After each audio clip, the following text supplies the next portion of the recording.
Saturday, everyone! Today is another challenge-accepted episode. Nasubukan ko ng maging isang barista for a day. Ngayon, baker for a day challenge naman ang tatanggapin natin. Kaya, exciting, di ba? Alamin natin yan ng sabay-sabay. Mag-like and subscribe na sa channel Lazareo Live. This is your weekend buddy, and welcome to MOE Tonight.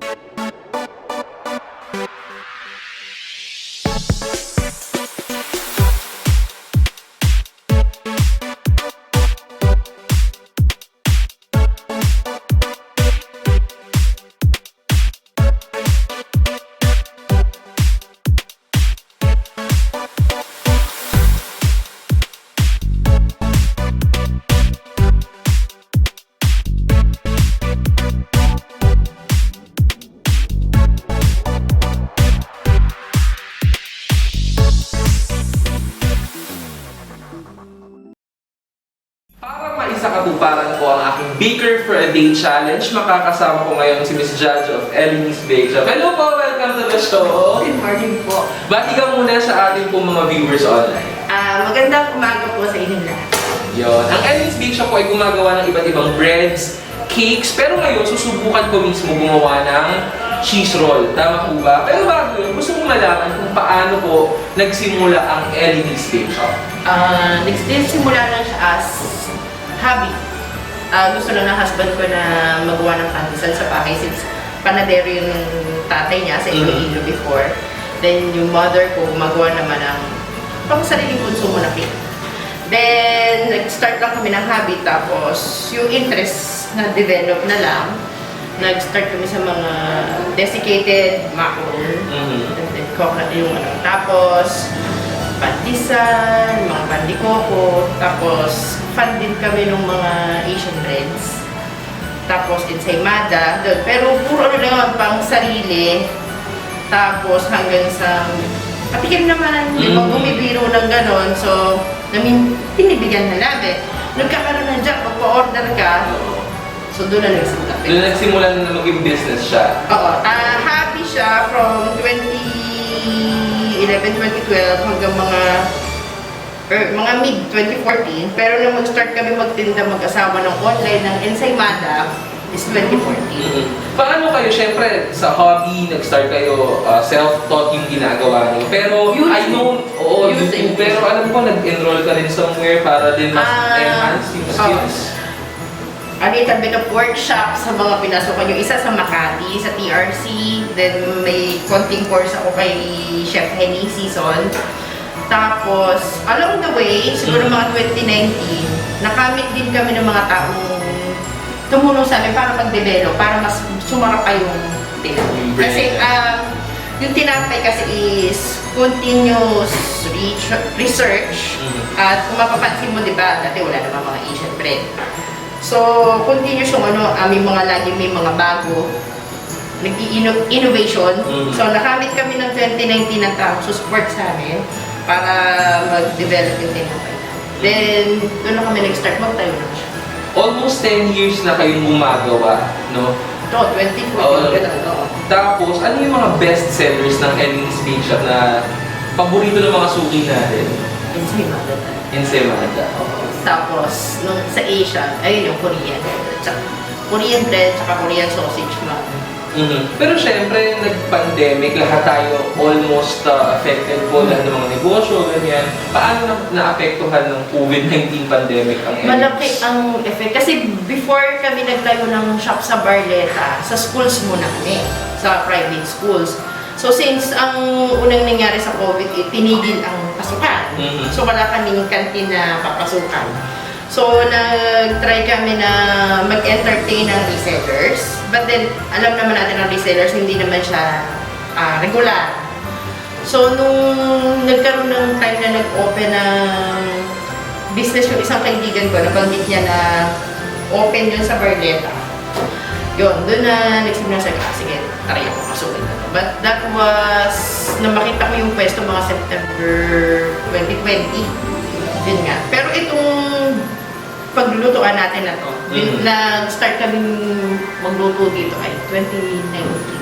Gusto ko malaman, ano yung personal favorite sa mga ginagawa mong bread or cakes?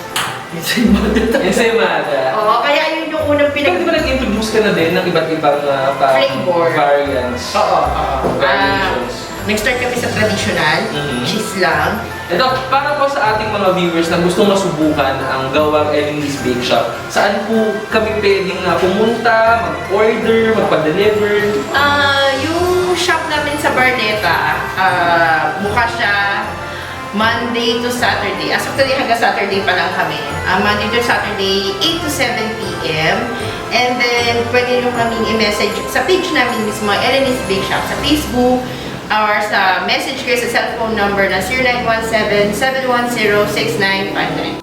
Bago ako gumawa ng sarili kong tinapay, syempre tutulungan niyo ako dito na kasama natin. No? Ano po ang masasabi niyo sa mga nangangarap din na magtayo ng ganitong business? Kasi from your story, it started as your hobby. Pero as you go along, talaga nag-improve na siya at ngayon meron ka ng business na galing sa passion and hobby mo. Anong masasabi mo sa mga kagaya? Tiyaga lang. Kasi darating din talaga na gagawa ko ngayon, pangit. Gagawa ka bukas, ayos. Susunod na gawa mo, pangit. Guli.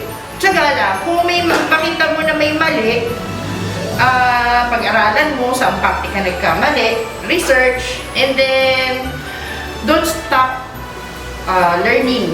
Magbasa ka. Kahit na sa tingin mo, alam mo na. Minsan, kasi gano'n tayo eh. Minsan akala natin, alam na natin lahat. Pero hindi. Mag-entertain ka pa rin ng mga nagbibigay sa'yo ng tips. Makinig ka pa rin. And then, tingin-tingin ka, ano bang uso mong tinapay? Ano kaya gawin yun? Kasi, hindi pwede mag-fix ka lang sa traditional. Kailangan laging may bago. Ganun. So, and sa ganitong business, siguro mahalaga talaga yung maging open ka doon sa mga pwedeng magturo sa'yo, or mismo sa customers mo, feedback from them. Diba gano'ng kahalaga yung feedback for you? Kasi doon mo kasi malalaman, baka kasi mamaya ikaw na nasasarapan. So, maganda na sasabihin nila sa'yo na, yung ganito, ganyan. Tapos, itry mo, oo nga naman. Diba? Baka tama sila. So, doon makikita mo rin na may pwede pa palang isarap pa o ilambot pa yung mga tinapay dito. Yan, I can't wait to try na gawin mismo yung isa sa mga binibenta nyo dito sa Elinise Bakeshop. Ang gagawin ko ay cheese roll. Cheese roll. Traditional cheese roll muna tayo. Samahan nyo ako, guys.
After hours of waiting and hard work, wow.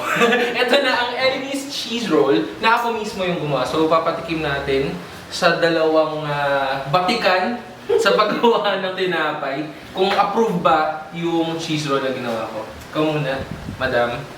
Peng panulak. So matulak na lang kita. Bigawin siya sa akin. Ayan. RJ! Sabay-sabay na tayo. Cheers kayo. Cheers, cheers. Cheers. Cheers.